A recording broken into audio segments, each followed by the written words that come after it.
The alarm bells rang across Sentinel-7 like thunder in space. Admiral Jake Morrison dropped his coffee mug and ran to the main control room. His boots hit the metal floor hard as red lights flashed everywhere. "What's happening?" Jake asked his crew. Lieutenant Amy Carter looked up from her screen. Her face was pale. "Sir, something big just appeared at the edge of our solar system. Really big." Jake walked to the main viewing screen. What he saw made his heart skip a beat. A massive ship hung in the darkness of space. It was bigger than any building he had ever seen, bigger than a city. The ship was dark gray, with strange lights running along its sides. "How big is that thing?" Jake asked. "About 50 miles long, sir," Amy said. "Maybe bigger. Our computers are having trouble measuring it." The communication system started beeping. Amy pressed some buttons and looked worried. "Sir, they're sending us a message. It's coming in on all frequencies at once." "Put it on the main screen."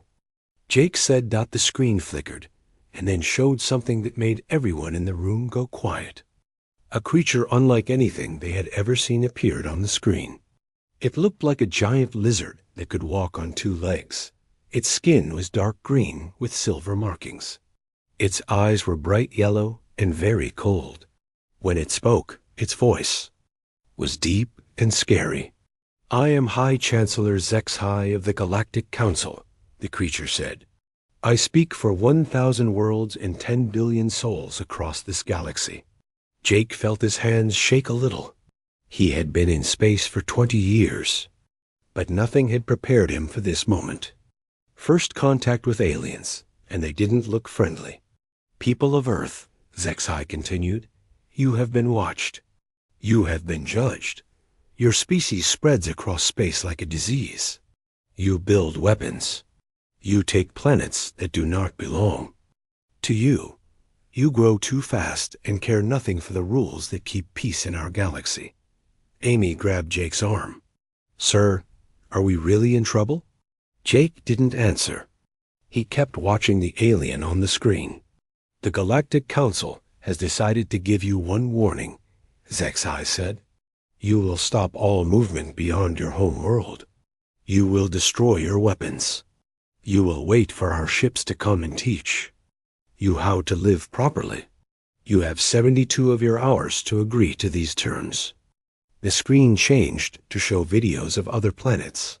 Jake watched in horror as huge alien ships destroyed cities. He saw buildings turn to dust. He saw people running and screaming. He saw entire worlds become empty and quiet. "This is what happens to species that do not listen," Zexhai said. "We have done this to 47 worlds. We do not enjoy it, but we do what we must for galactic peace." The videos showed more destruction. Ships that could level mountains. Weapons that could boil oceans. Armies of robot soldiers that never got tired and never stopped fighting. "Your military is primitive," Zexhai continued. "Your weapons are toys. Your ships are slow and weak. Do not think you can fight us. Many have tried. All have failed." Dr. Lisa Hayes had just arrived in the control room. She was the smartest person Jake knew when it came to alien life. She studied the videos carefully while taking notes on her tablet. "Look at their attack patterns," Lisa whispered to Jake. "They always use the same methods. Big ships, lots of noise, maximum fear. They want people to be scared. Is that bad?" Jake asked. "Maybe," Lisa said. "Or maybe it means they've never fought anyone who wasn't scared." On the screen, Zexhai's yellow eyes seemed to look right at them. "We will send you coordinates where your leaders can send their surrender. Make your choice quickly. We grow tired of waiting." The screen went black. The control room was silent for a long moment. Everyone looked at each other, not sure what to say or do. "Amy, get me President Washington on the secure line," Jake finally said. "Priority Alpha." "Yes, sir," Amy said, her fingers flying over her keyboard. Jake looked out at the stars, and wondered if this was how humanity's story would end, with a surrender message sent to creatures from another world. But something about the aliens' message bothered him. They had shown Earth's military bases and ships, but they seemed to know very little about Earth's people. They talked about weapons and territory, but they never mentioned human art, music, or the way humans helped each other during disasters. "Sir," Amy said, "I have the President on line 1. Jake picked up the phone. "Mr. President, we have a situation." Far below on Earth, Dr. Lisa Hayes was already sending her notes to colleagues around the world. Something about the Galactic Council's message felt wrong to her. They claimed to know everything about humanity, but their intelligence seemed focused only on military matters. They had missed something important about humans. Lisa wasn't sure what yet, but she had a feeling it might be the key to survival. The countdown had begun. 72 hours to decide the fate of the entire human race. President Carl Washington sat in the Situation Room deep under the White House. The room was full of people, but it was strangely quiet. Everyone had watched the alien message 3 times already. "So," the president said, "what do we do?" General Patricia Stone hit the table with her fist. "We fight, sir. We've never backed down from a threat before." "With what?" asked Secretary of State Kevin Adams. "You saw their ships. They could turn our entire planet into dust." "Maybe we should try to talk to them," suggested Dr. Benjamin Clark.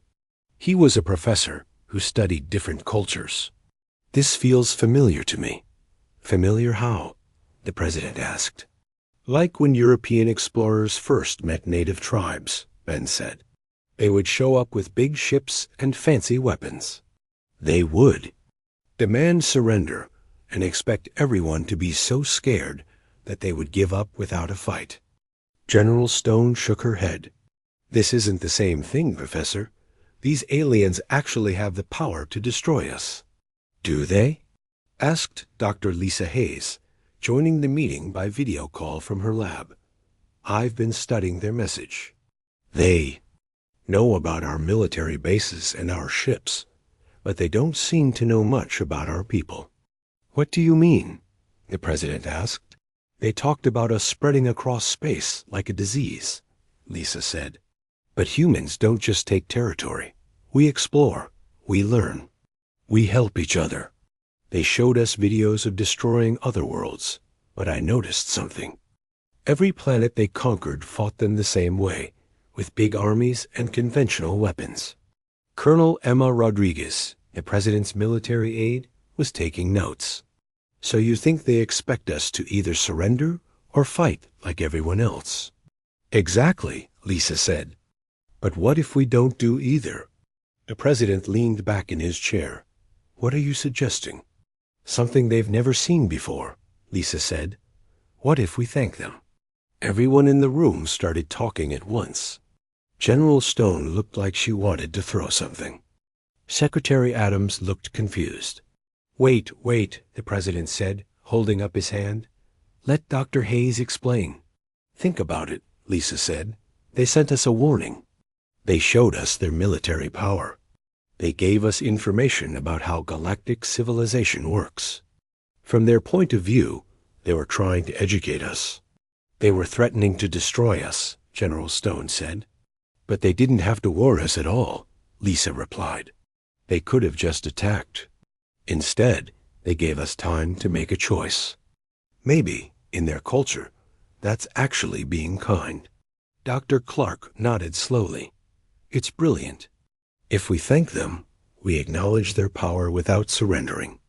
We show respect without showing fear.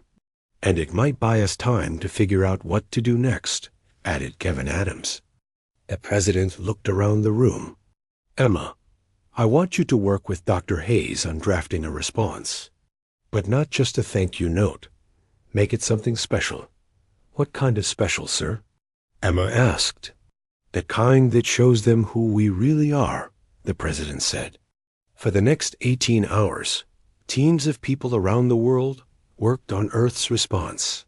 Writers, artists, musicians, and scientists all contributed ideas. Children from schools sent in drawings. Chefs shared their favorite recipes. Captain Ryan. Mitchell was in charge of the communication array that would send the message to the aliens. He had never sent anything like this before. "Are you sure about this, sir?" Ryan asked Colonel Rodriguez. "No," Emma said. "But I think it's our best chance." The message started simple. "Dear High Chancellor Zex-High and the Galactic Council, thank you for your warning and for sharing information about galactic civilization with us." But then it got interesting. The message included music from every culture on Earth. It had pictures of humans helping animals during floods and earthquakes. It showed people from different countries working together on the space station. It included recipes for chocolate chip cookies and instructions for growing tomatoes. "Why cookies?" Ryan asked. "Because sharing food is how humans make friends." Emma explained that the message also included scientific papers about medicine, clean energy, and space travel. It had poems and stories. It had videos of children laughing and playing. "We want to learn more about the galaxy," the message continued. "We hope we can be good neighbors. We understand that our rapid expansion may have seemed threatening. We would welcome the chance to discuss how we can contribute positively to galactic civilization." The message was signed by the president, but also by thousands of other people. Teachers, farmers, soldiers, artists, and ordinary citizens from every country on Earth had added their names. "This is either the smartest thing we've ever done, or the dumbest," General Stone said as she watched Ryan prepare to send the message. "Maybe both," the president said. Ryan sent the message on the same frequency the aliens had used. But along with the words, he also transmitted hours of human culture. Music that made people dance, stories that made them cry, art that made them think. In space, the alien ship received the transmission. For the first time in galactic history, a species had responded to a council warning with gratitude instead of fear or anger. On Earth, people waited to see what would happen next. Some were scared. Some were hopeful.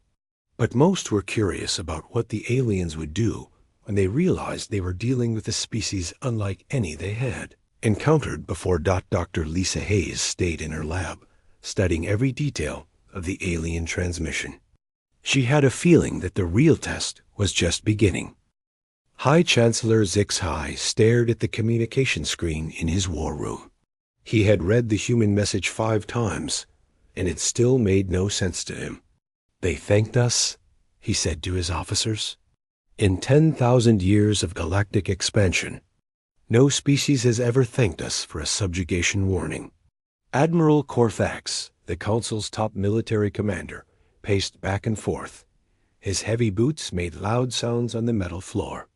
"It must be a trick, Chancellor. Or maybe they're too primitive to understand what we told them." "No," said Intelligence Chief Velmer. She was smaller than the others, with blue-gray skin and large black eyes. "I've analyzed their response time. They coordinated a planet-wide reply in less than 20 hours. That's impossible unless they were already prepared, or they have communication systems better than ours." Zex-High looked at the data screens around the room.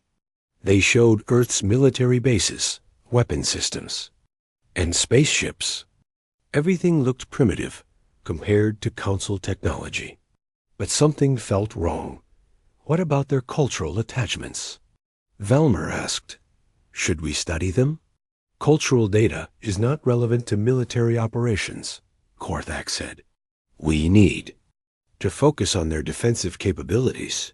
But it was too late. The human cultural files had already spread through the ship's computer network. Lower-ranking crew members had discovered the music files, and some had started sharing them in secret. Engineer Dextar was supposed to be monitoring the ship's power systems, but instead he was listening to something called jazz through his earpiece. The strange sounds made him feel emotions he had never experienced before. In the ship's food preparation area, Cook Morgan was studying human recipes. The concept of chocolate fascinated her. Her species had never developed anything that existed, purely for pleasure rather than nutrition. This is becoming a problem, Vellner reported to the Chancellor. Crew efficiency is down 12%. They're spending time on human cultural materials instead of their duties. Then block access to the files, Zexhai ordered. I tried, sir, but the files are designed to be easily shared. Every time I block one, 3 more copies appear somewhere else in the system. Back on Earth, NASA Director Susan Park was working with tech entrepreneur Alan Foster in a secret facility. They had been tracking the alien ship's movements since it arrived. Look at this, Alan said, pointing to his computer screen. Their ship is huge, but it moves in very predictable patterns, like it's following a programmed course. What does that mean? Susan asked. It means they might not be as flexible as they want us to think, Alan said. Big ships usually have big blind spots. Susan studied the data. Can we get closer without them seeing us? Maybe, if we use the stealth satellites we launched last year. The stealth satellites were small and painted black. They were designed to watch for asteroids that might hit Earth, but they could also spy on alien ships. Dr. Lisa Hayes was still in her lab, but now she had help. Scientists from around the world were working together, sharing information faster than ever before. They had discovered something important about the alien technology. Their weapons are designed for maximum psychological impact, Lisa explained to President Washington during a video call. They're built to scare people into surrendering, not to fight a real war. How can you tell? The president asked. Look at the videos they sent us, Lisa said. Every attack starts with a big show of force. Lots of noise, bright lights, massive explosions. But when you study the actual damage, it's not very efficient.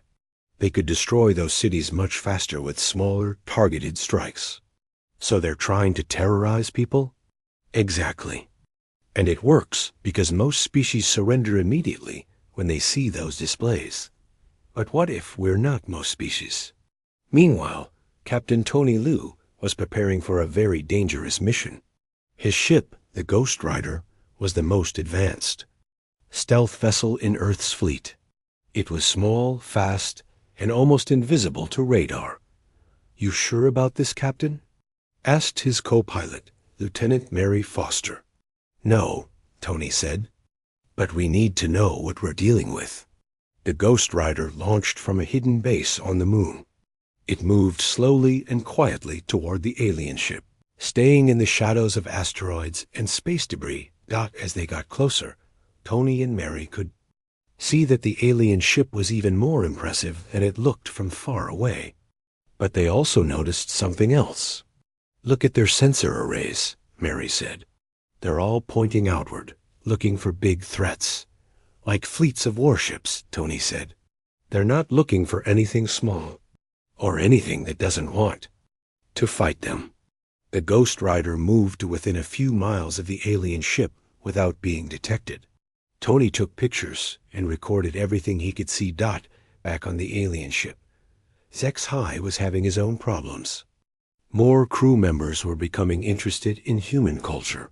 Some had started trying to make human food. Others were attempting to play human music on their instruments. This is unprecedented, Velmer reported. I've never seen our people react this way to alien material. What makes human culture so infectious? Zexhai asked.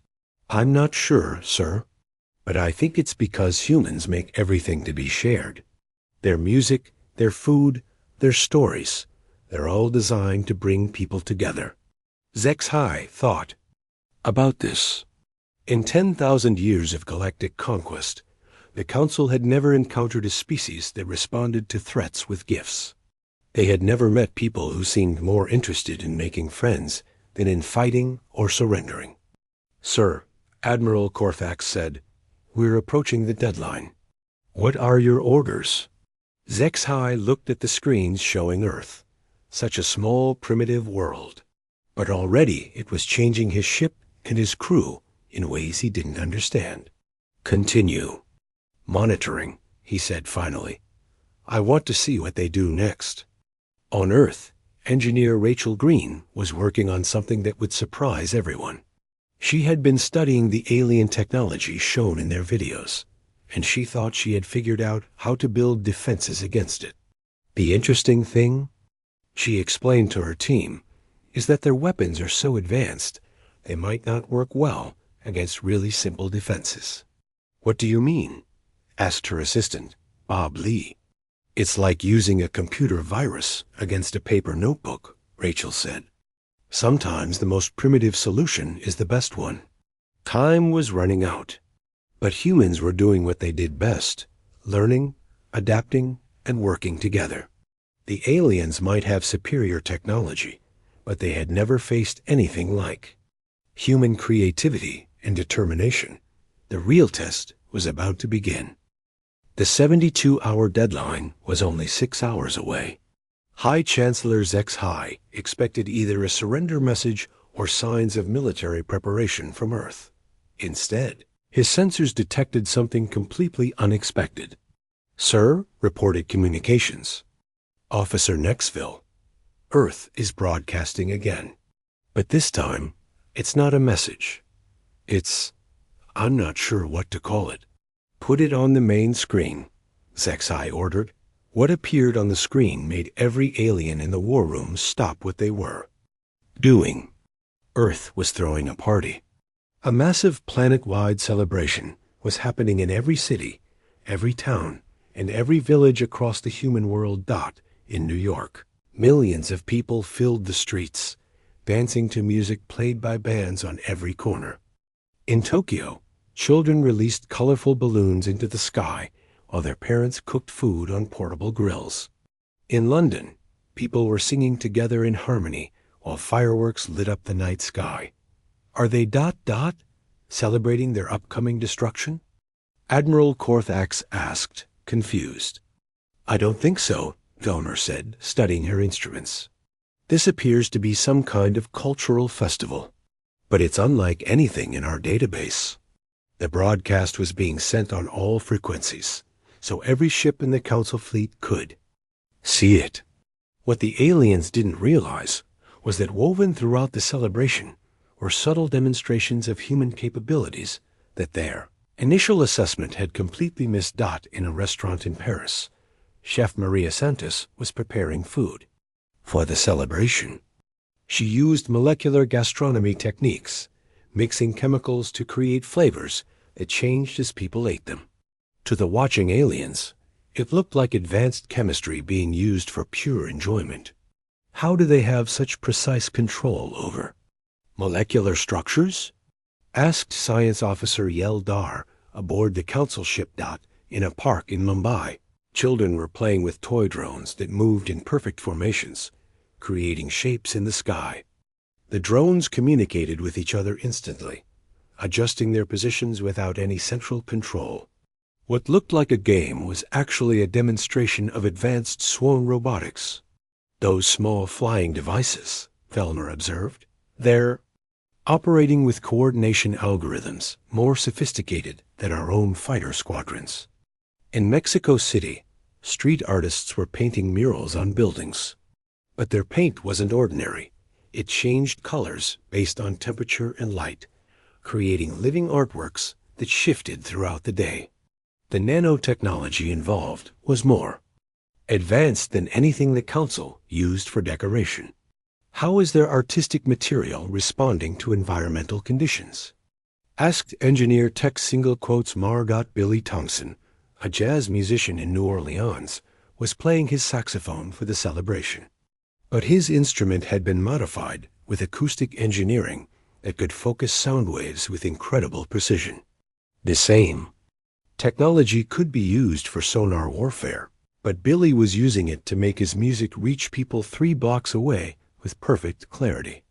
Their acoustic manipulation capabilities exceed our sonic weapon systems, reported Weapons Officer Kexan A.R. Captain Tony Liu had returned from his reconnaissance mission with disturbing news. He was reporting directly to Admiral Morrison on Sentinel-7. Double quotes, sir. Their sensors are designed to detect conventional threats, Tony said. Large ships, energy weapons, nuclear signatures. But they completely missed our stealth technology. What does that mean for us? Jake asked. It means they've never fought anyone who didn't want to be seen, Tony said. Every species they've conquered probably tried to meet them head-on with big fleets and massive weapons. And we're not going to do that? We can't, sir. We don't have big fleets or massive weapons. But maybe that's exactly what we need. On Earth, engineer Rachel Green had made a breakthrough. Working with teams around the world, she had reverse-engineered some of the alien technology from their own broadcasts.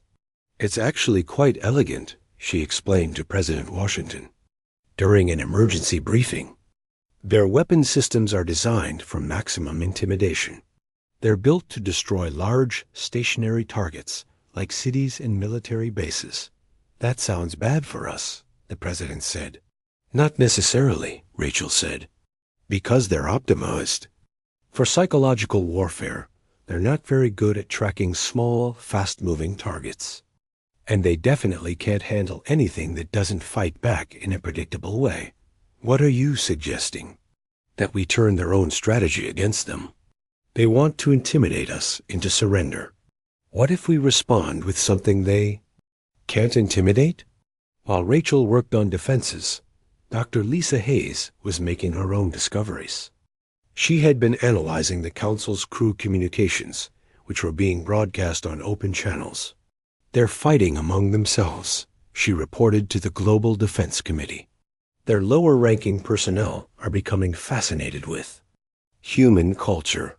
Their leadership is losing control of their own people. How is that possible? Asked General Stone. Because they've never encountered a species that shares everything freely, Lisa said. Human culture is designed to spread, to be copied and adapted. It's like a virus, but a good one. The celebration on Earth continued, but now it served multiple purposes. It was genuinely bringing humanity together, but it was also a massive intelligence operation. Every performance, every demonstration, every act of creativity was being broadcast to the alien fleet, showing them capabilities that didn't fit into their understanding of primitive versus advanced. Commander Pete Jackson was preparing Earth's most unusual defense fleet. Instead of warships, his vessels were equipped with communication arrays, cultural databases, and gifts for the alien crews. Sir, his communications officer, Lieutenant Sarah Bell, said, we're receiving requests from individual ships in the alien fleet. They want more human music files. Give them everything we have, Pete said. Music, movies, books, recipes. If they want to learn about us, let's teach them. Is that safe, sir? Safer than shooting at them, Pete said. High Chancellor HFY was facing a crisis unlike any in Council history. His own crew was more interested in human culture than in following orders. His intelligence reports were proving useless, and humanity's response to his ultimatum was completely outside his experience. Sir, Velmer said, I recommend we proceed with caution. This species is not behaving according to any known patterns. They're just primitives trying to distract us, Admiral Korthax insisted. We should attack immediately. And what if we're wrong? HFY asked. What if they're not primitives at all, but something entirely different? The deadline was now just 2 hours away. On Earth, the celebration was reaching its peak. Humans around the world were demonstrating their greatest strength, not their ability to fight, but their ability to adapt, learn, and work together. In space, a Council fleet prepared for what they thought would be a routine conquest. But they were about to discover that humanity's greatest weapon wasn't technology or military. It was their humanity itself. The 72-hour deadline had arrived. High Chancellor HFY stood in his war room, surrounded by screens showing Earth. He had expected to see surrender flags or military formations. Instead, he saw something that made no sense at all. Humans were still celebrating, even more than before. "Sir," Admiral Korthax said, "we have not received a surrender. Your orders?" Zexhai hesitated. In all his years of conquest, species either surrendered immediately or prepared for hopeless battles. They never threw parties. "Begin the approach," he finally said, "but proceed carefully." The massive Council fleet moved toward Earth. 27 ships, each one capable of destroying a city. It should have been a routine operation. It wasn't. As the fleet approached Earth's orbital space, something strange happened. The planet seemed to welcome them. Instead of defensive grids or weapon platforms, Earth was surrounded by what looked like a communications network. Thousands of small satellites and space stations, all broadcasting signals toward the approaching alien ships. "It's not a weapon system," reported sensor operator Wexstar. I think it's a gift." Each ship in the Council fleet began receiving personalized transmissions. The humans had somehow analyzed their crew compositions and were sending customized content to each vessel. The ship, crewed mostly by reptilian species, received cooking shows featuring recipes for creatures with their dietary needs. A vessel with aquatic beings got underwater music that resonated with their sonic preferences. Ships with insectoid crews received geometric art that appealed to their compound vision. "How do they know so much about us?" Velmer asked in amazement. Commander. Pete Jackson was coordinating Earth's response from his flagship, the U.E.S. Friendship. His ship wasn't armed with weapons. Instead, it carried the largest cultural database ever assembled. "All stations begin Phase 2, Pete announced. Across Earth's orbital space, human vessels moved to surround the alien fleet. But instead of attacking, they began the strangest military maneuver in galactic history. Council fleet, this is Commander Jackson of Earth Defense." Pete broadcast on all frequencies. "Welcome to Earth. We've prepared a small gift for you." What happened next would be remembered throughout the galaxy for thousands of years. Every human ship began broadcasting simultaneously. But instead of threats or demands, they transmitted pure human culture, music from every era and region. Stories that made listeners laugh and cry. Art that changed the way people saw beauty. Games that brought out joy and cooperation. But it wasn't random. The humans had studied each alien ship and crew, learning their interests and preferences from their own communications. Each transmission was perfectly tailored to its recipients. On the Council flagship, Engineer Dextar was supposed to be monitoring weapon systems. Instead, he found himself listening to a jazz composition that seemed written specifically for his species' auditory range. For the first time in his life, he understood what humans meant by beauty. In the ship's medical bay, Dr. Kel Vieira received detailed information about human medicine, including treatments for diseases that affected her people. The humans were sharing their most valuable knowledge freely, asking nothing in return. "Sir," Communications Officer Nexville reported to Zexhai, "our crew productivity has dropped 40%. They're all focused on the human transmissions." "Order them to return to their duties," Zexhai commanded. "I tried, sir." "They're not disobeying orders exactly. They're still working, but they're also learning. Some say they've discovered new ways to improve our own systems using human techniques." High Chancellor Zexhai finally understood what was happening. The humans had turned the Council's own strategy against them. Instead of trying to intimidate the Council fleet, they were doing something far more powerful. They were making the Council's own people question why they were there.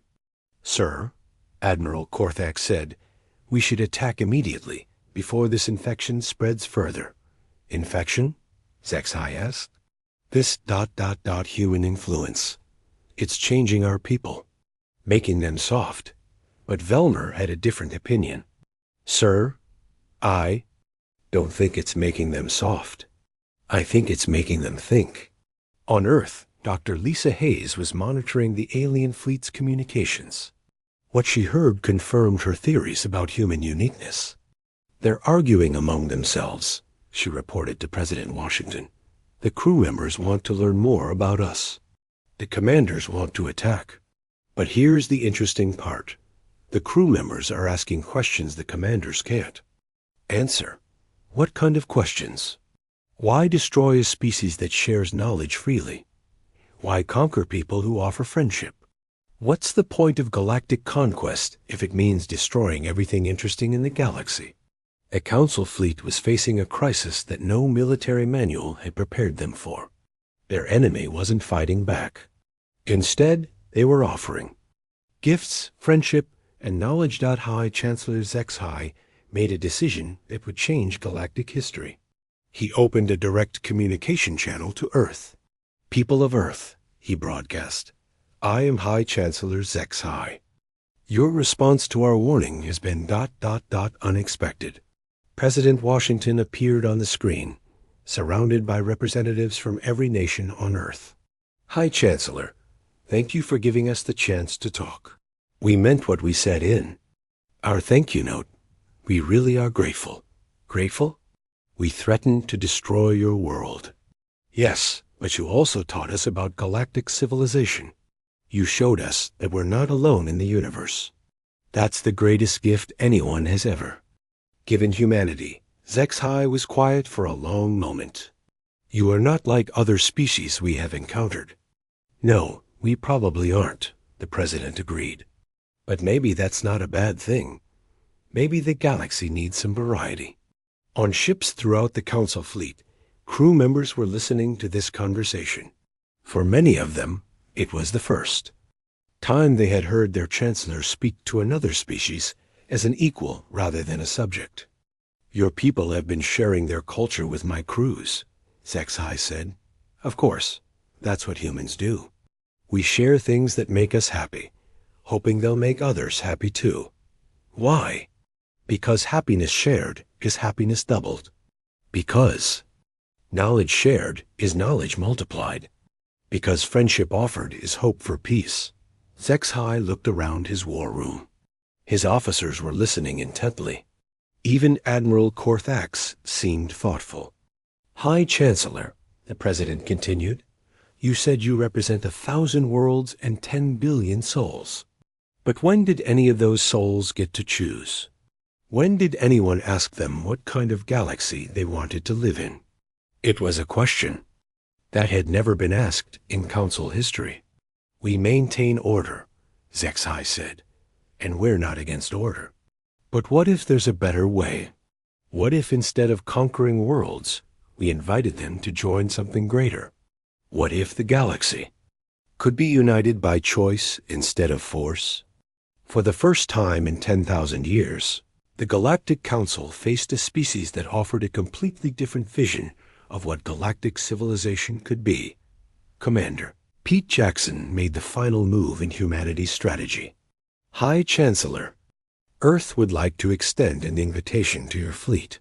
We're holding the first interstellar cultural festival. Would you and your people like to be our guests? ZXHI looked at his screens showing Earth, a world that had responded to threats with gratitude, to ultimatums with invitations, to shows of force with offers of friendship. This is not how conquest is supposed to work, he said quietly. No, the president agreed. This is how friendship works. 3 days later, the Council fleet was still in Earth orbit.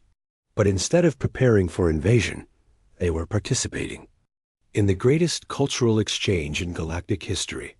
High Chancellor ZXHI found himself in a small cafe in Paris, trying chocolate for the first time while listening to Billy Thompson play jazz. The music was unlike anything in his culture, and the chocolate was a revelation. The thank you note had revealed humanity's greatest strength, their ability to turn enemies into friends, challenges into opportunities, and conquest into celebration. The galaxy would never be the same.